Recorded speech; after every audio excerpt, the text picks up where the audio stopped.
Welcome, everyone around the world. You're locked in to KGRAradio.com, and every Tuesday night at this time, our intrepid Grant Cameron connects down here with us in lovely Salt Lake, Utah, from the beautiful Great White North up there, and we look forward to it every week. You have found the Cameron Files exclusively here on KGRAradio.com. He's got another great guest all lined up for us. But first, let's bring him in. Grant, how are things going this week?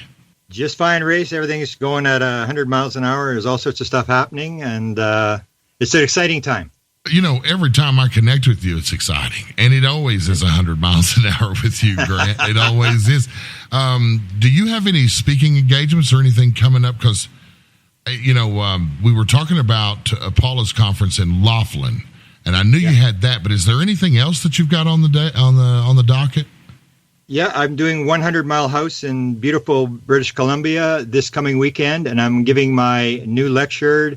The To the Stars have the new Adam program, and mine is the Tuto program. It's the theory of wow, and I'm going to go through this. It's a bizarre theory I've come up with what the intelligence is actually doing. I'm giving it on this coming weekend, I think on Sunday, and then I'm in Irvine, California, the weekend after, and I'm going to basically give the same lecture. It's a lot of new stuff. We're going to go down that road, and then I think I go to. I'll be down with you at the end of the month, next month. Right. And I may speak in Salt Lake. You never know. And I'm going to Paula's conference. And then we're going to go babysit a house in Tucson, Arizona. So we'll be doing some stuff there, I think. Well, you're running back down for the warm weather then. Yeah, that's right. You'll be right down. That's how it works here. Yeah, absolutely. Well, that's great. I knew that you had that house appearance. What is it? The 100 house? 100 Mile House. 100 Mile BC. It's kind of a strange place, but apparently people come from all over the place. It's about 6 hours or 5 hours out of Vancouver. Interesting. But it's a resort area up in the mountains, beautiful place. So I'll be doing that, and then Irvine, California for the what's it called? Portals to Ascension, big conference there. Oh, yeah, that is a nice size one. Yep, absolutely.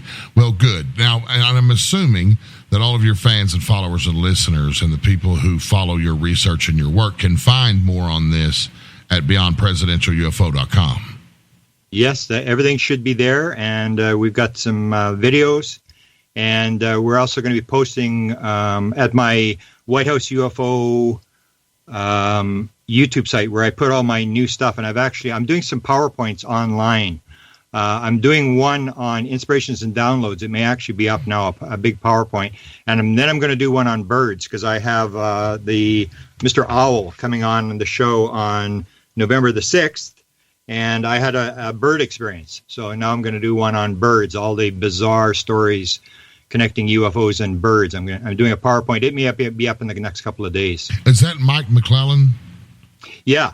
Yes, yeah, the owl guy, and it's pretty important research that he's doing, and now I've had my own experience, so we'll try to sort of link as to maybe my suggestion as to what might be going on with birds. Right. How interesting that. Yeah, he has done some lengthy, very extensive work on owls and on many levels and many platforms. From a lot of different angles. So his book was fascinating, I thought. Yeah, and he's also got a thing with numbers, 1, 2, 3, 4, which I was at Indeed. Eureka Springs. I saw that. He had his lecture, and then he said, "You know what time my lecture ended?" I go, "What time?" 12:34. And it was a 1, 2, 3, 4. And then we were in the restaurant, and then we were standing at the counter, and they put the numbers on the table, and here's the numbers, 1, 2, 3, 4, sitting on the counter. And he goes, "Look at this, 1, 2, 3, 4." And then his girlfriend says, "Oh, this goes on all day long." He's got some really weird synchronistic stories and just bizarre. But I guess everybody, Jennifer, our guest tonight, probably has a lot of very bizarre synchronistic stories as well of her long career in the game we're playing here. Right. Well. Yes, Grant, I do.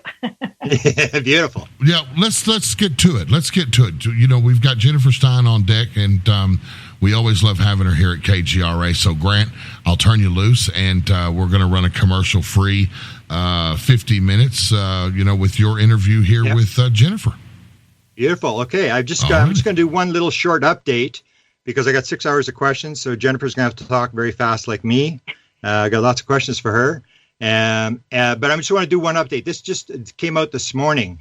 And this is sort of a debate that's been going on in the UFO community for quite a while. Because I did the presidents, I always insist the president knows what's going on. The president is in charge of the cover-up. And people say, no, it's David Rockefeller and all these other people running the cover-up. And I say, no.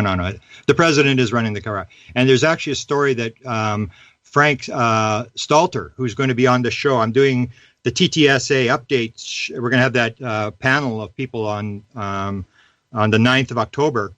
He's going to be one of the guests. He put up a story today, a video of an interview that was done on Fox News where Sebastian Gorka on the Judge Genie show at Fox does a video interview, and he's talking about this Rod Rosenstein and this whole controversy, meeting with Trump on Thursday, what's going to happen, all this sort of stuff. And basically, about 3 minutes into the interview, he basically states in the interview, he said, let me assure you that they're talking about classification, and this is how it works. And he was the former deputy assistant to President Trump on national security. So he's in the loop. He's there. And he said the president can declassify anything he wants. He could declassify Roswell if he wanted. And that's what I've always said, is that the president, people don't realize it, classification is not done by law. It's done by executive order. The president is in charge of all security clearances, and that's how it works. And so it was kind of weird that this national security advisor basically stood up on this video that's out today saying Trump, if he wanted, could declassify Roswell if he wanted. But let's get to the show because I've got some interesting questions. I want to go down some different roads that maybe Jennifer's done. It's September 25th. This is Grant Cameron. You're listening to the Cameron Files. My guest tonight is Jennifer Stein. She holds a Bachelor of Science in Textiles from the University of Arizona. She's a business owner, artist, self-taught, award-winning filmmaker, which we'll spend some time on, activist, and researcher. She's state section director for the Pennsylvania chapter of the Mutual UFO Network. She's founder of the mainline MUFON Philadelphia area group, providing monthly educational programming on topics pertinent to MUFON and the noetic sciences. Jennifer is the host of a weekly public access television show, Mainline MUFON, and it's on Channel 21 in the Philadelphia area. And I will skip the rest of the thing because most people know who Jennifer is. I'll just give you my intro to her. I've known Jennifer for a number of years. Usually my introduction to her is I'm sitting at UFO Congress at the awards for the film, and it's like the best film, long film is Jennifer Stein, the best total film, Jennifer Stein, and she goes and collects all these EB awards. If people don't know, it's like an Academy Award that's given out by UFO Congress for films every year.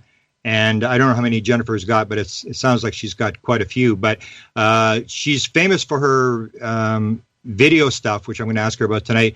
And the reason I really wanted to get her on the show, I wanted her on about a month and a half ago.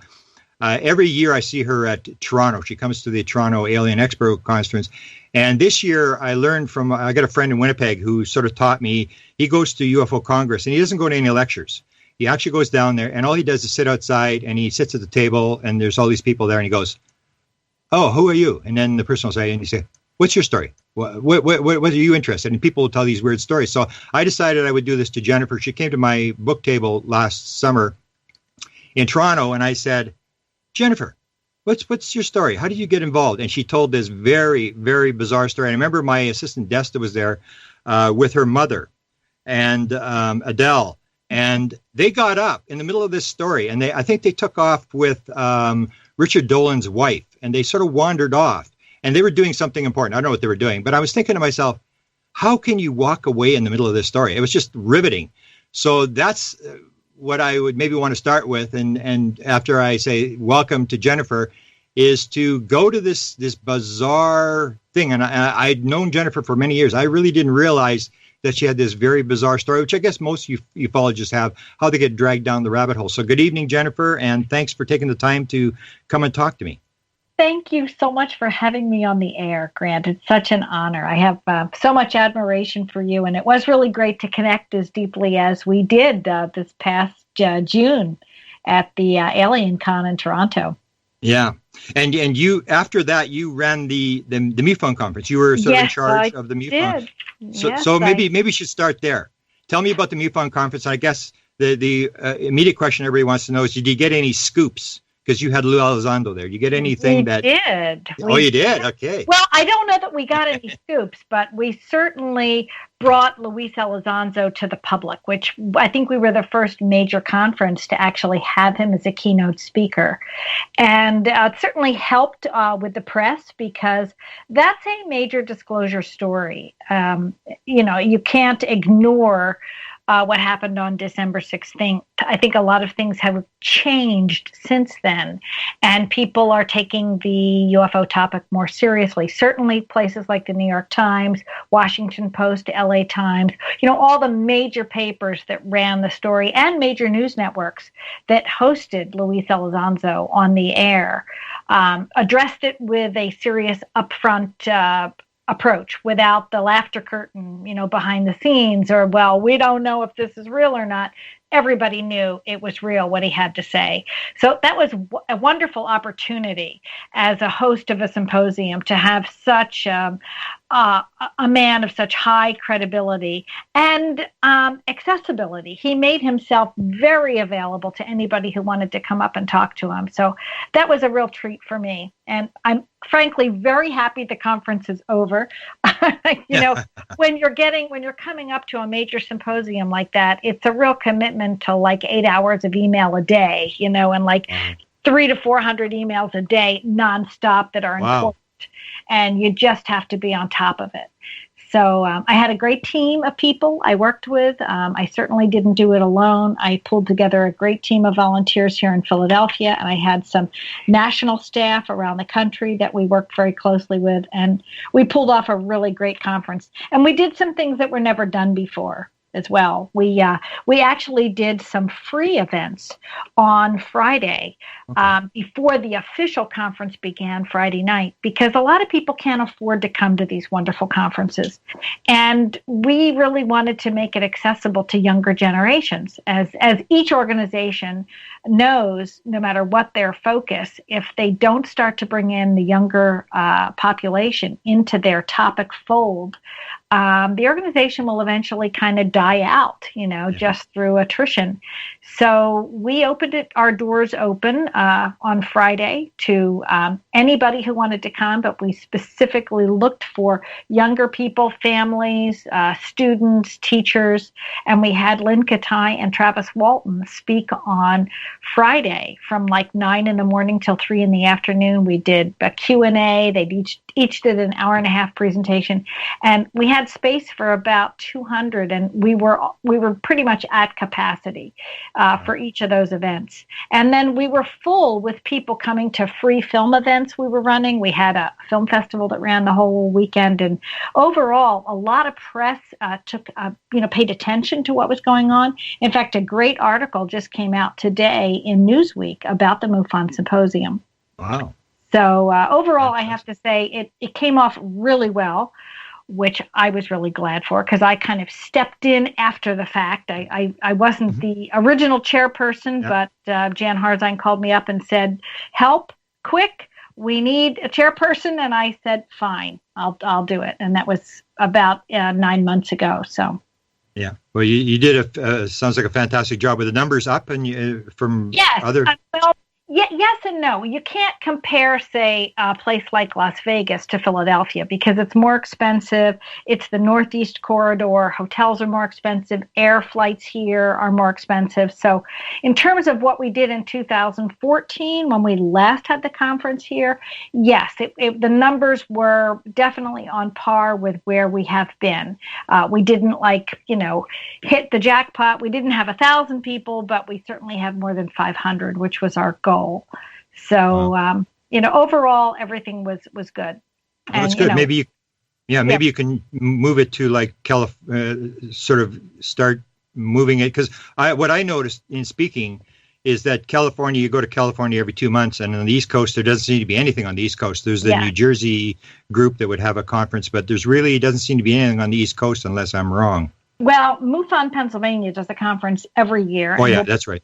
We'll be doing one again, which you have spoken for as well. We'll be doing one October 25th, 26th, 27th, that weekend, or I should say the 26th and 27th.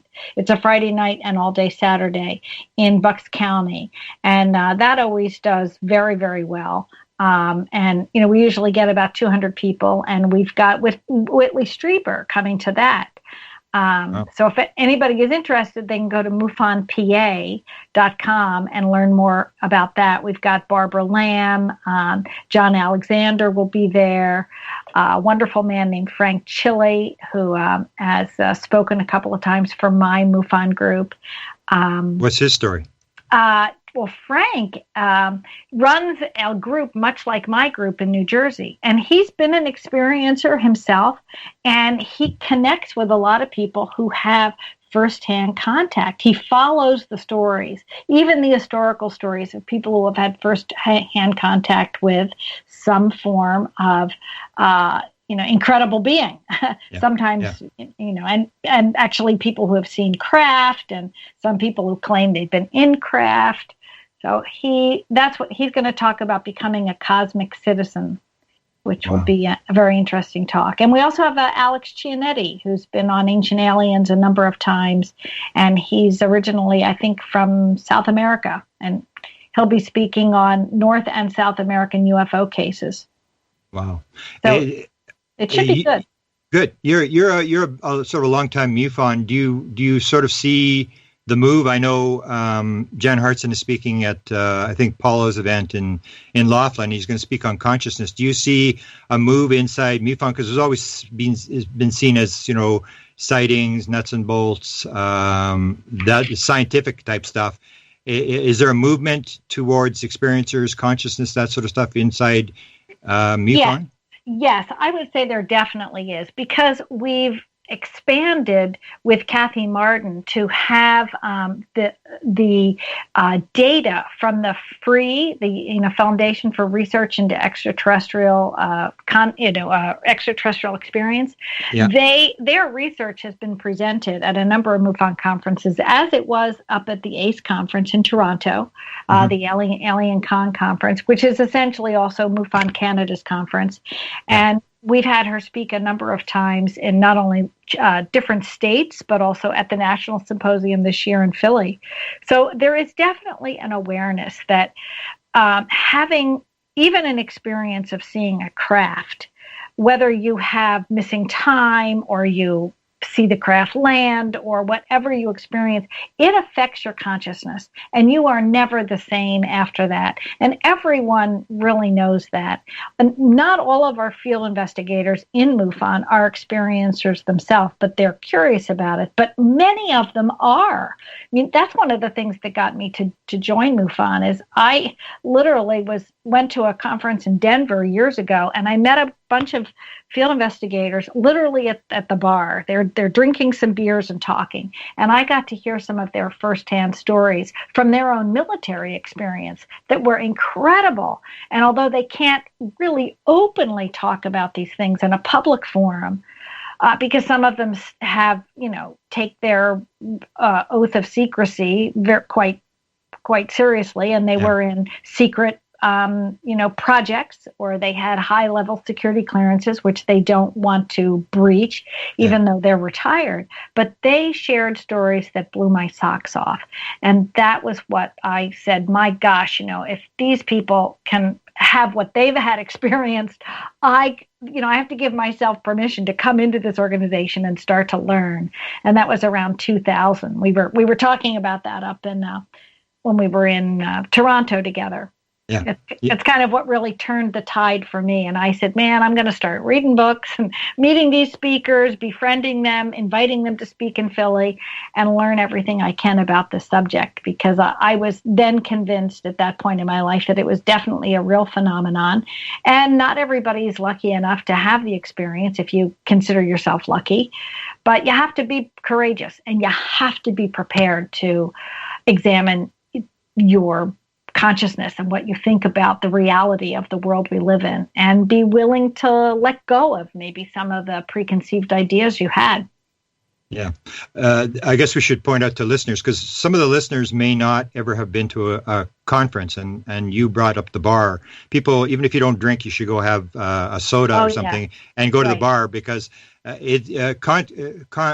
conventions are very sort of structured. Everybody has their lecture down, very, very structured. But when you go to the sort of the bar or the after events that can sometimes go till 4:00 in the morning, that's when sort of people open up and they talk about stuff that they didn't ever intend to talk about during their presentation. You meet a lot of the speakers at these, they're hanging out there, and you hear some pretty wild things. That's why I sometimes I do at UK Springs, I have what's called a rabbit hole meeting. So I have like Linda Howe and a bunch of people, and everybody wants to go to a hotel room, and we just run the camera, and it runs for 4 hours, and people talk about stuff that you've never heard them talk about before. So I would encourage people, if you go to a conference, make sure you do the after events as well as just going to the lectures. Right. That's where you really hear the most interesting things. In fact, I did a whole film called The Disclosure Dialogues. That was one of my first Ebby Award-winning films. And it was literally like that, giving people the opportunity to be on a fly on a wall on some of those conversations that take place. And it started at the original Laughlin conferences run by Bob Brown. And that's where we started filming. So. Yes. And Bob Brown's back in the business. He's having a conference. Yes. Is he doing the same? He's working with Paula, correct? Or is he doing he's working with Laurie and Fenton and a couple other people. They're going to Laughlin, but I think they're in April or something like that. They have a whole list of speakers. It just came out a couple of days ago. So he's back in. I heard rumors last year. I saw him at one of the conferences last year, and there was a rumor he might get back in. So he's back in, and he had, he had so many people. He knew everybody that was anybody, and he would bring them in. That's where Congress actually became so famous, where, he'd be 1,000 or 1,200 people in the room and stuff like that. He's the guy that really got that ball rolling. So talking of experiences, I talked to you before you ran the conference, and you had one of the kids from the aerial school. Can you tell me who that was and the importance of that girl? Because that's a sort of a new witness out of the aerial school thing. Yes, people were familiar with Emily Trim, but not too many people were familiar with Selma Sadek. Selma now lives in, I think, Washington State, and she's, I think she has a degree in international law. But she was one of the same students at the Ariel School in Zimbabwe in 1994. I think she was a couple of years younger than Emily Trim. Maybe Emily was like 12 or 10, and I think that Selma Sadek was probably a year or two younger than her. And Selma was on the playground, as there were 60 other children there, but she was one of the people who was interviewed by John Mack, and she really felt that these beings that landed, in a craft, she saw the craft come in and land, then she saw these short black beings floating towards her. She said they had eyes and a nose and a mouth, and they sort of floated towards the edge of the playground and consciously connected with some of the students on the playground, and she really felt that they were connecting with her. And they made sort of like warnings or predictions about how humanity had to wake up and start to care for the environment, and that terrible catastrophes could, fall upon humanity and the earth in the future unless we begin to start to turn the clock back on our unsustainable use of natural resources. And, she did the best she could do to describe that to John Mack's interview team when he came to interview her. But of course, she was probably only like 8 years old at the time. So she recounted her experiences as an adult She doesn't talk about it that often, but she is in the aerial phenomenon movie that Randall Nickerson is preparing. I don't know if you've had Randall on the air or you know much about the coming of this film. And I'm not exactly sure when it's going to be out. I think it's done, and it may be in the final stages of having sound sweetening or color tweaking.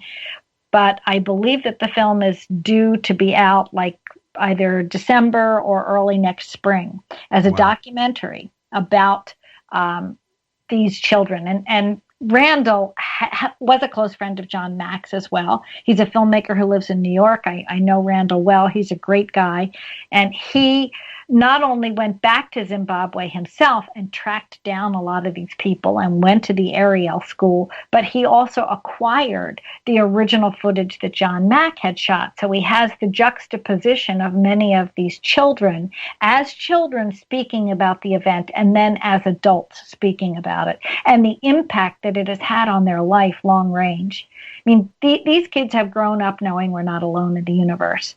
It's hard for most of us to wrap our brain around what that's like. But she was a lovely person. It was a very enlightening experience to meet her, to actually get a chance to speak with her. I have to confess, I did not hear her entire presentation because I was always, 45 minutes ahead on the next issue that needed to be solved. So I was probably out arranging lunch and learn that was happening at another end of the hotel in 45 minutes. So I didn't stay for the full lecture, but she was just a delight. Wow. And, yeah, that'll be a critically important movie. I think that'll be, or a documentary. I think that's going to be one of these consciousness-changing movies where I've brought these kids up in a lot of my consciousness lectures where you can sort of doubt if Jennifer or Grant had an experience, but how do you, sort of poo-poo little 6, 7, 8-year-old kids who are saying, I had this message in my head and they were telling me this and it was coming out of the eyes and just one after another with all these kids. I think it's going to be a dramatic shift for people to realize that these little kids had this experience. Yes, you're absolutely right. And there were 60 of them. It's not like there were 2 or 4, right? I mean, the whole school was out on recess, and it was a missionary school in Zimbabwe. So many of them were English speaking, which was, it was like a gold mine for, John Mack when he showed up because he could, speak to them all. It was an American English speaking school there. I wanted to mention that people who are interested in seeing any of the MUFON Symposium, including Luis Elizondo, they can go to MUFON Television and for like $4.99 a month or upwards of $79 a month, depending on what they want, they can buy the right to stream as much video content as they want at MUFON Television. So that's available. Our symposiums are there, and they can watch them, including last year's in Las Vegas as well. Wow. Excellent. If you were following the whole thing with the Skinwalker Ranch, they talked about this hitchhiker phenomena. And they sort of made it sound like, this is some horrible thing that followed Eric Davis home and stuff like that. But I think that sort of happens like with Emily Trim. She had the initial experience in 94, and then I think it's 4 years ago, she had this really dramatic experience. I think she lives in Hamilton, Canada or something. Yes, she does. And she had the second. So do you know if the other witnesses had this phenomena where they've had other encounters, or was it just the 194 encounter? I don't honestly know, Grant. I have to defer for people to do their own research on that. I'm not really sure. I know that Emily is not really open about speaking about a lot of it, but she did come to see her friend. Oh, she did. She did. Right? So Emily was there, and they all sat around and talked at night. And I know Travis was hanging out with both of them too. But I was running. I was packing boxes after the conference, so I didn't get a chance to sit and really have a beer until very, very, very late in the evening after the conference on Sunday night. So yeah, that would be a staggering, because I still have the one question I want to ask her. I think I sent you the paper I did on rapid image cycling, where she had these rapid images going through her head at whatever rate. Yeah. I wanted to know. All I wanted to know was how fast were they going? How many images a second? Because this is something that pops up in ufology sort of all the time. I've run into it a number of times. So one last question on the MUFON conference, and then we're going down the rabbit hole. So MUFON and TTSA, is there a partnership, or is there a continuing role for the two to work together, or how does that work after you have the speaker? Well, good question. I think there's a lot of trust between certainly Luis Elizondo and Jan Harzine. Jan is actually friends with some of the other people who are on the TTSA group, like Jim Semivan and Chris Mellon. You said that he had a contact earlier, that he had. Well, they'd had contact in the past, and a number of them know each other and have been friends with Jan Harzine for a number of years. Okay. And Luis Elizondo is a new friend and acquaintance, but the relationship and the trust that he developed with Jan Harzine was lovely. And he basically said when he was at the conference, look, you people at MUFON, you have been ringing the bell and talking about this for a long time, and I'm here to tell you that you're right. You've been right all along, and the rest of the world's going to wake up and eventually see that. And when they are, it's great that you're, as an organization, you're here ready to answer the public's questions, because we're not going to be able to do that at TTSA. You know, we've got other fish to fry and other goals. But your job in MUFON is to educate the public. And that's really kind of a role that I play as a state section director. It's really kind of being in charge of education and outreach. I do public programming on the topic and do a public television show, which I've been doing for years now here in the Philadelphia area. So I hope there's a continuing flow of information back and forth. There's certainly a lot of respect there. But no partnership per se. TTSA is its own unique organization, as is MUFON, but there are similar goals there for sure. Yeah, and they're sort of doing separate issues, and I understand the thing where I think Lewis pointed out numerous times that is not their role to sort of educate. That's your job and our job to get the word out. Right. So let's go down the rabbit hole, and then I want to ask you about your movie career, because I'm very interested in that, and you're sort of become famous. Tell me the story that when I asked you how did you get involved, tell me this very, very unique story that you told me about how it all starts for you. Okay. Well, interestingly, I had an experience in 1975, the same year as Travis Walton, although, of course, I didn't know who Travis Walton was at the time. Same year as me.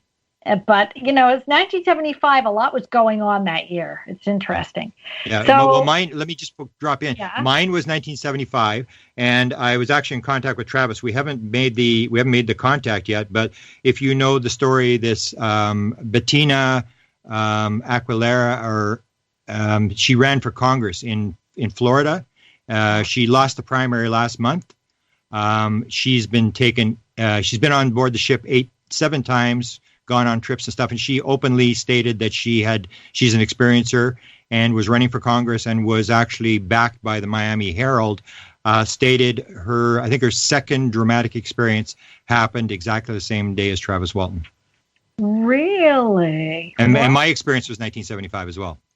Wow. Well, I'll have to look her up next time I'm in Florida and go connect with her. That sounds interesting. We'll talk about that again later. Yeah. So I don't know how much detail you want me to go into, but I'll try to keep it brief, but enough to draw the audience in to understand that I was 19 years old at the time, and I lived in a very modern house that had floor-to-ceiling windows. And the experience took place, for me, I was in my own bedroom where I slept on a regular basis, and I woke up early in the morning, about 5:30 in the morning. It was not quite light out.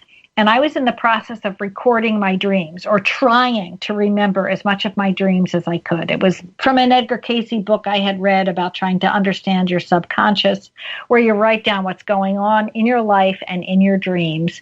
And then you look back and reflect on it, like from a perspective of 2-3 weeks and 2-3 months and 2-3 years. And over a while, over about, within 2 to 3 years, you can start to understand your own subconscious in a new way, and how your dreams dream imagery reflects what's going on in your life. But unless you do your own recording, you don't know what your symbolism is or what your dreams are like. So I was in this process. So that's probably why I remember this as clearly as I do, because I was trying to record my dreams. So I wake up from a dream, and I see this little clock next to me that I had next to my bed, and my journal and my pen. So I grab my journal, grab my pen, I write down 5:30, and I try to start to recap parts of this dream that I had. And in the dream, interestingly, I'm falling from a very high place. And I hit the ground in my dream, knowing that I'm going to die when I hit the ground. And when I hit the ground in my dream, I actually hit my bed, and I wake up. And I realized, oh, I had a falling dream. And, I try to go back and remember what was happening in the dream. So I look out my window, and about a mile and a half away, about 45 degrees on the horizon, off to my left, I see this very odd rectangle of white light. Now, for MUFON investigators, you'll understand if I held my fingers up at arm's length distance, of course, I could probably put 2 quarters end to end, and that would block out this rectangle that I saw. So it was maybe like 1.5 to 2 inches long, right, at arm's length, and it was odd looking. And I thought, well, it must be a plane, it's a blimp, maybe the sun's coming up, because the sun really wasn't up yet. It wasn't light and it wasn't dark. It was kind of what I call that dawn period. No color had started outside. It was just barely starting to be light. But I could clearly see the sky. I could clearly see the ground. And I could see this bright light in the sky. So I went back to my journal because I wanted to record my dream. And as I'm trying to write little bits of my dream, I keep looking outside to kind of let my mind be free and think, okay, what happened before, what happened after? And this light is still there, and it's still there, and it's still there, and it's not moving, and it's still a rectangle, and it's brilliant white undulating light. Finally, I guess maybe 2 minutes go by, and I finally say, what the heck is this? It's not exactly what I said, but we're on radio. So the moment that I asked the question, what is this light? This light sort of jumps like a stone skipping across a water if you were throwing a stone.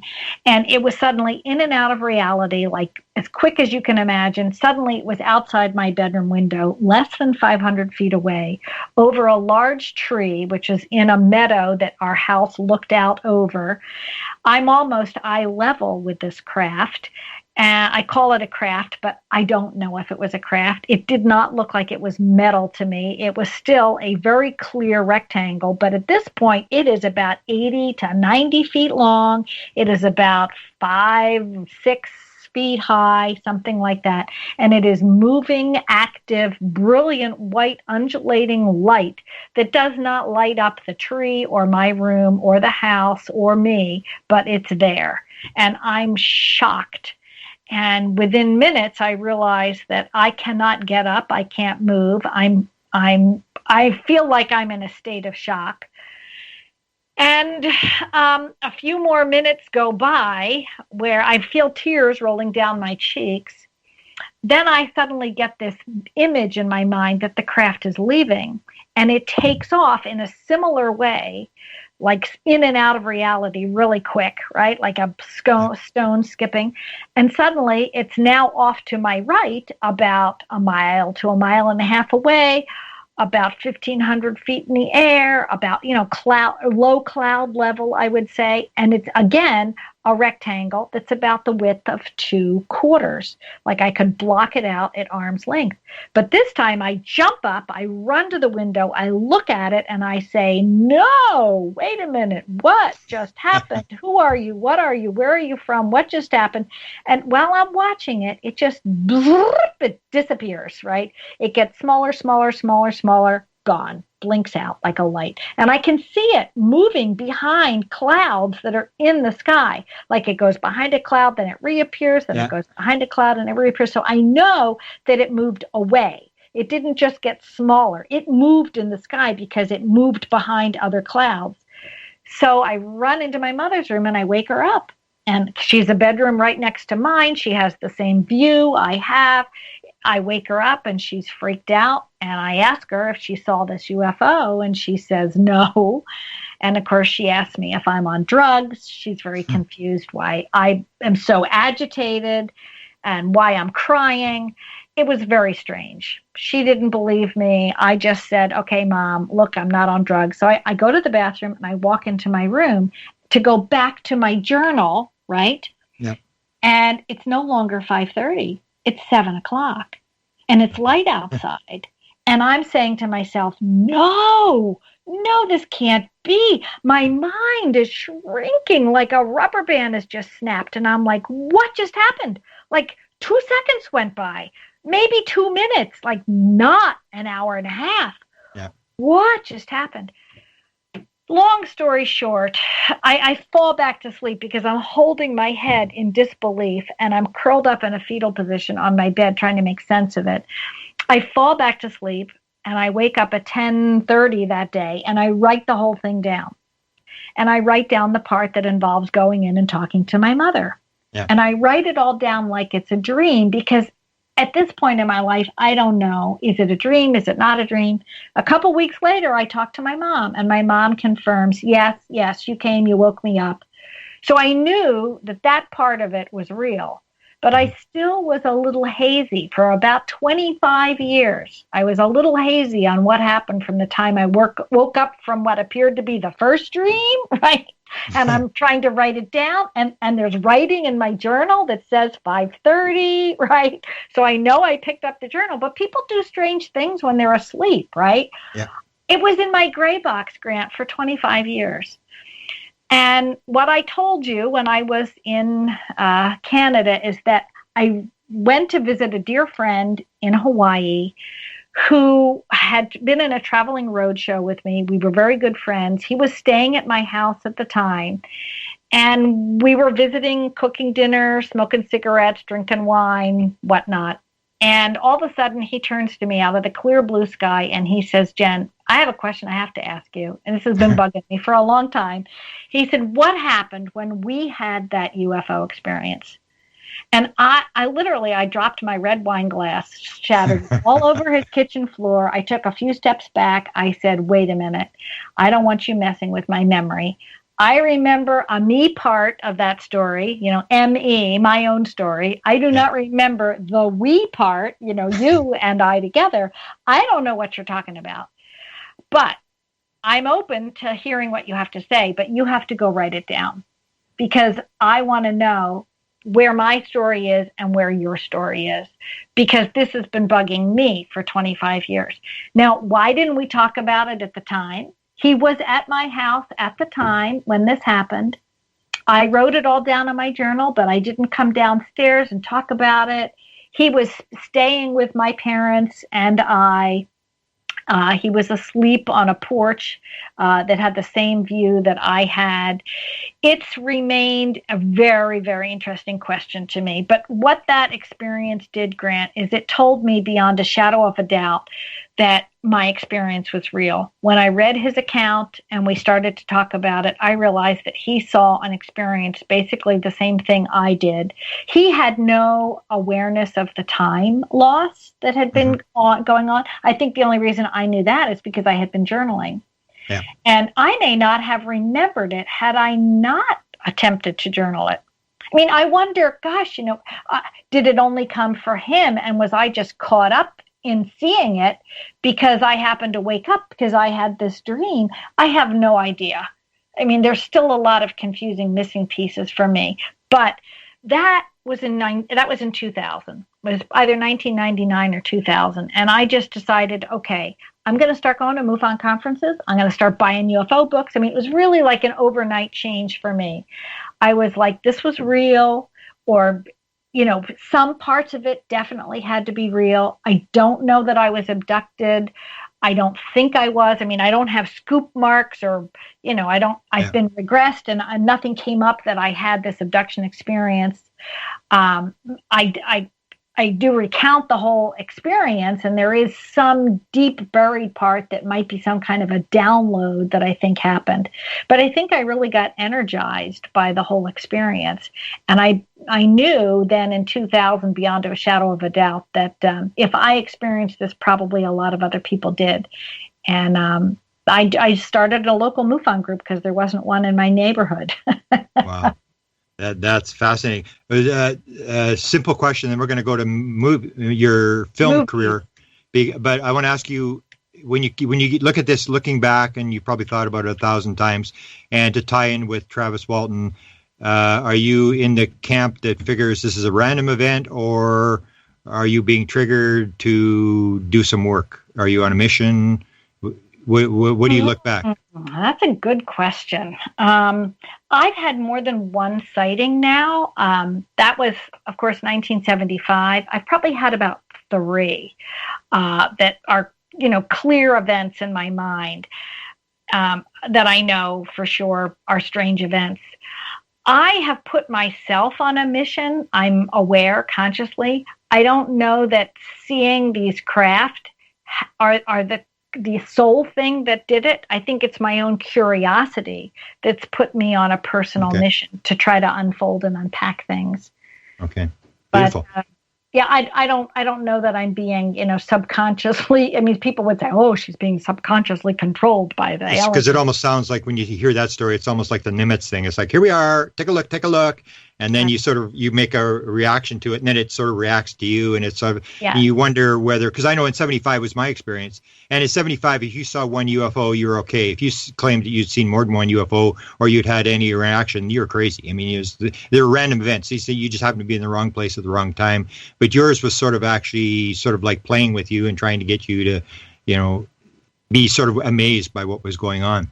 Well, maybe. And the thing that amazes me is that it's when I ask the question, like, oh, right, like, what the heck is this? It's not moving. I figured I knew what it was, but when I realized that I didn't know what it was and it was strange and I wanted to know more, it's almost like I invited the craft closer. Yeah.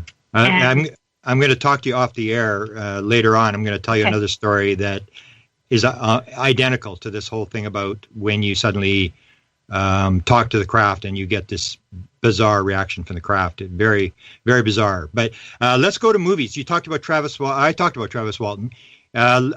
List your movies. How many movies have you done? Well, talk a little bit about, say, Crop Circles and Travis Walton, or how many movies you've done. Right. I really haven't done a film per se, like a significant film on crop circles. That may still be under my belt somewhere, unpacking itself in my soul, and it may appear one day. I've done some short little film clip things on the topic of crop circles, but when I really started to make films in this genre, my first film that I put up for an award at the International UFO Congress was something I co-produced with Ron James, and that was called The Disclosure Dialogues.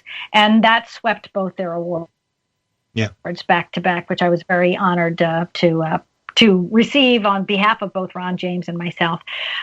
Then my next film was 2015, and that was it's called Travis, The True Story of Travis Walton, and it's a 90-minute documentary that interviews and recounts the story from the perspective of Travis and the other members of the crew, including some of the police force and the gentleman who did the polygraph examinations on the crew at the time, Cy Gilson. So I kind of backtracked and went back through history, found some archive footage, and asked the boys to speak about the experience again, and tried to culminate it together in a nice perspective for people that only know the Fire in the Sky story, and they get confused about who was who, and did what happened in Fire in the Sky really happen, and what parts were true and what parts were not. So much of the younger generation, Grant, as you know, they just don't pick up books and read anymore, and they get their information in sound bites. And knowing that the future is going to just get worse like that, I felt like those who haven't read Travis's book owe it to themselves to know the truth. And I offered to work closely with Travis along with some other film producers. I did not do it alone. alone. I have to give a lot of credit to Bob Terrio, who gave me the courage to help start this project. He's definitely started it with me. And then another film producer, Ron James, stepped in and helped me elaborate it a little more. And my wonderful nephew, Adam Stein, who will be known for sure as an award-winning filmmaker more in the future, I think. He also really helped me do a re-edit on it that I think put it in the role that it is to win the awards that it won in 2015 at the Open Minds Festival. And it's continued to win awards. Actually, I was brave enough to try to put it into some mainstream film festivals, thinking that it would just get, rejected. But I thought, well, why don't I try? So I learned the process, put a good website together, and, read the film books and learned how to do the film circuit and put it in I entered it in about 50 film festivals, and it was accepted in 28 of them, which is more than half, and a good 10 of them gave it additional awards. So it's now considered an award-winning film for this genre. And I think the reason it won is it's not really a typical UFO documentary. It's not like an episode of Ancient Aliens. It really dives into the personal perspective of these boys. And since it's a personal story, I think people are drawn in, and I think that's why it won the awards it did.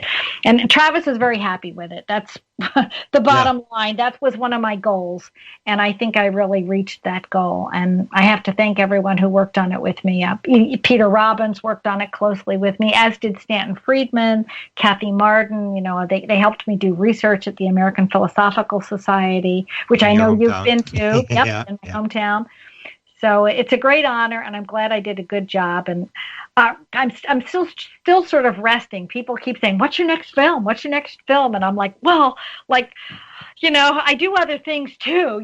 I run organizations. I'm an organic gardener. I've got a family with 2 grown daughters, and I have a couple of properties I manage, and I do speaking engagements on crop circles. So I don't have all the spare time I'd like to just do anything I could. So I don't have another one planned at the moment. Wow. Okay, we're just about out of time. So I asked you, I think in Toronto, and I sort of thought you should do sort of a documentary on if film people doing film. Everybody's doing sort of documentaries now. Can you give 1 or 2 little things that you should do? We got about a minute to go. So 1 or 2 things that you should remember from your experience as a film producer doing this kind of stuff to avoid or to do. Oh, like what not to do? Yeah, what not to do. Like people... Well, don't expect you're going to make any money making a UFO film.